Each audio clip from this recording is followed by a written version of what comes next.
Okay, this is Gage Axford here with Coach Kelley of the wrestling program in Hastings College, and we're just going to ask him a few questions about the Olympics and the state and just Hastings College wrestling.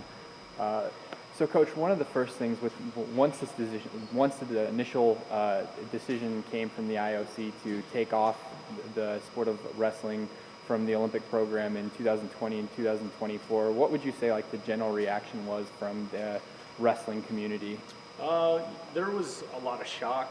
I think more than anything, it was almost offensive, being that wrestling's been around for so long. And realistically, track and field and wrestling are two of the staples of the Olympics. But on the same hand, I think, after that initial shock, I think the wrestling community stepped back. It definitely wasn't an American problem, it was an international problem. I think the Americans did a great job of rallying the people of the international communities and got the facts, got the people that we needed going forward with it. And, it just became a team effort internationally. And I know Dan Gable was one of the figures that was kind of leading the front from at least a U.S. standpoint into, trying to get wrestling back into the Olympic program. Could you just maybe talk about the influence from collegiate wrestling has had with trying to bring wrestling back into the games, and just how much it means from a collegiate standpoint now that they are back in the games? Well, it's a tough line to walk because realistically, we're the only country in the world that recognizes collegiate style wrestling, freestyle. Everybody else does freestyle Greco, and they train that way from the time they're kids to when they're done competing. For some reason, somewhere along the line, we created a folk style, and it just has never caught on internationally. So, for a collegiate standpoint, it scared us. If the kids can't go to the Olympics, what do they have? I mean, they really have nothing. They had the World Games, which, we can win world title after world title, and the wrestling community recognizes it. But, people probably don't realize that Jordan Burroughs has won two world titles and hasn't lost a match, but they know he's an Olympic champ. So, with taking away the Olympics was like taking away, being that it's every 4 years, it'd be like taking away the World Cup for a soccer player. So, it scared us in the fact that, okay, if a kid, a 5-year-old wants to be Jordan Burroughs to be an Olympic champ, and then all of a sudden there's not that chance anymore, will they even wrestle? If there's really no reason, I mean, besides if the NAI NCAA championship is the pinnacle of wrestling now, will a kid even want to wrestle? And right now, wrestling numbers are really good in the high school and the elementary level. I mean, they're growing. I think this is the first year in the last 7 years that we haven't grown our numbers at the grassroots level. So, collegiately, we're worried, okay, all of a sudden, as good as wrestling's going now, if there's not an Olympics, how will that hurt our participation numbers? Even though we don't wrestle freestyle and Greco, and most of my guys will never even train to go try out for the Worlds. In 12 years of coaching, I've known 3 kids personally that I've coached or wrestled with, 3 kids that have went on to try to make the Olympic. It's just because it's so tough. I mean, you're talking about the country's best, multiple-time national champions that can't even make the Olympic team. There's very few spots and a lot of wrestlers to do it. So, all of a sudden, if we take that away, now we're in trouble as far as if a kid would even want to do the sport, because it's not an easy sport to do to begin with cutting weight and just everything that goes into wrestling. If it ended up being taken away, do you think that would have even hurt Hastings from a recruiting standpoint, maybe down the road in the future? I don't know. It's kind of like when UNO dropped. Everybody's like, well, will that help? And it really didn't, because the schools that were recruiting against UNO, it's helped. Because every time we drop a UNO, we pick up a Concordia or a Dome. So I don't know if it would hurt or help, or obviously the Jordan Burroughs of the world are very rare, but you look at some of the guys that came through Nebraska's program, UNO's program, and we've had 3 or 4 pretty pretty good international wrestlers out of the state, whether they were recruited here or grew up here. So I don't know if it would have hurt necessarily.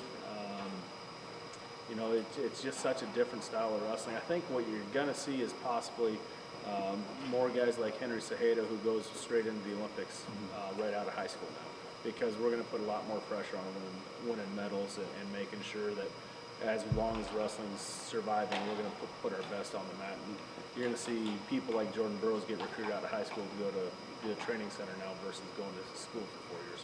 Can you just give your reaction, and maybe just the wrestling community's reaction in general of when wrestling was reinstated for the 2020 and 2024 games? Like, what kind of went through everybody's mind? I think it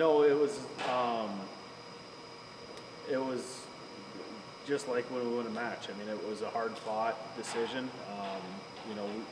We were signing petitions. We were using social media to get our message out. We had our national convention down in Fort Lauderdale, and that was the big topic. We hired some really good people in D.C. to do some lobbying for us internationally. The wrestling community really just came together. So when the vote came out, it just felt like a victory more than anything. It wasn't a sigh of relief. We know it's not. It's definitely, that can be something back on the table, but a lot of people were pretty impressed that we got 54% of the votes, and there's other people that thought we'd actually get more, that we didn't get as many as we thought we would, but nonetheless, the 54% of the votes was a feeling of excitement.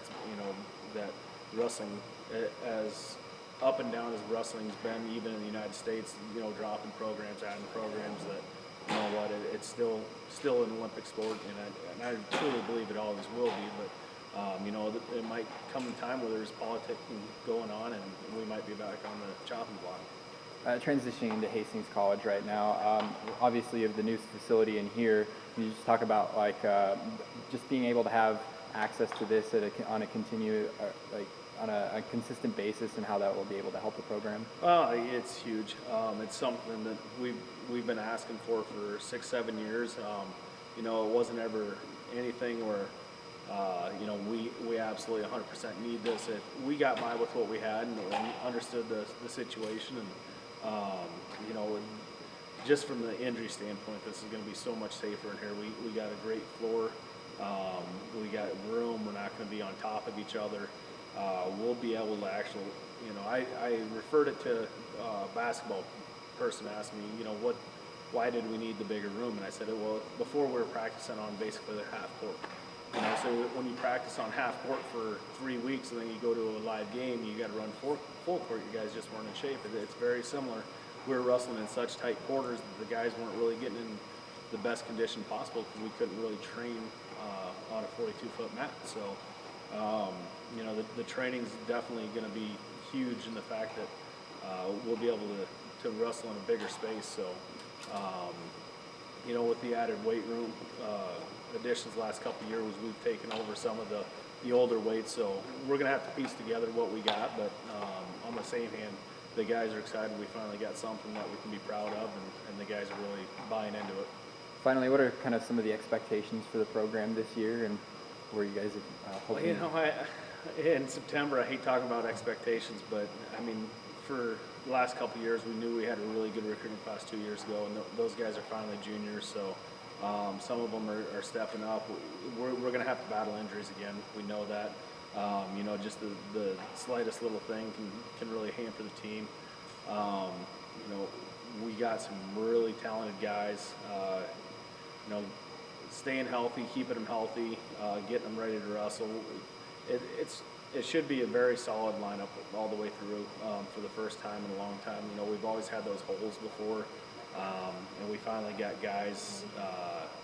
We got a nice variety of freshmen through the seniors. So with 4 or 5 seniors this year, we got guys with experience, and we got some freshmen that should be able to step in right away that have really good high school careers.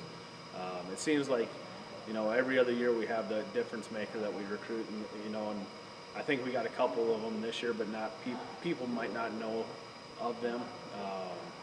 We got a really strong class of freshmen this year that every one of them are going to be able to help out. I don't know if we truly have a difference maker like we had in Alec and Fructa last year, but we got kids like Jordan Westcoat and Hunter Arnett, Grant Godso that are going to step up right away and get in the varsity lineup and do good things for us. I don't know if, the fact that Grant, Hunter are both from Louisiana, people really won't know who they are, and they're going to have to really earn their respect around here.